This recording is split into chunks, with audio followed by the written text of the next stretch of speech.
Hello guys, সবাই কেমন আছেন? আমি এখন এই মুহূর্তে যেখানে দাঁড়িয়ে আছি এটা সোনাগাজী এবং কোম্পানিগঞ্জের মাঝামাঝি। এই পাশটা হলো সোনাগাজী আর পাশাপাশি এই পাশটা হলো কোম্পানিগঞ্জ। এই ব্রিজের মাঝখানে আমি এখন দাঁড়িয়ে আছি। এখানে মুসাফুর রেগুলেটর ভেঙে যাওয়ার পর এই নদীটি ছোট নদী ছিল, পাশাপাশি এখন এই নদীটি বিশাল আকারে দাঁড়া গেছে। এই নদীটি ভেঙে এখন পুরো সাগরের মতো হয়ে গেছে।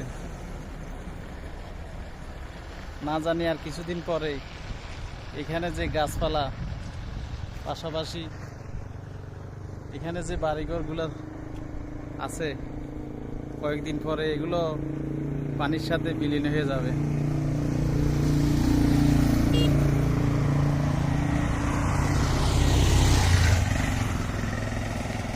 কঠিন সময় পার করছে এখানের এলাকার মানুষ। শুধু পানি আর পানি, যেদিকে তাকায় শুধু পানি আর পানি। এখনই যদি এই মুহূর্তে যদি পানি উন্নয়ন বোর্ড যদি কিছু না করে, এখানে পরিস্থিতি খুবই ভয়াবহ হয়ে যাবে। মোবাইল দূরে রাখেন ভাই।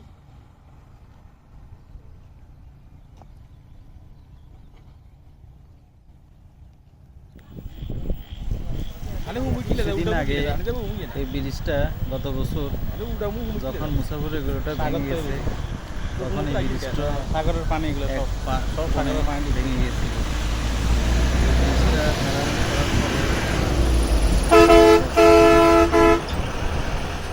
এটা পানি রোধের ব্যবস্থা করতে পারেনি এখন।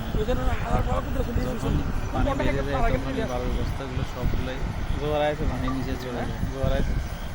এমতো অবস্থা যদি হয়, না জানি কবে এই ব্রিজটাও ভেঙে পড়ে, তাহলে নোয়াখালী কোম্পানিগঞ্জের সাথে সোনাগাজীর সংযোগ একেবারে বিচ্ছিন্ন হয়ে যাবে।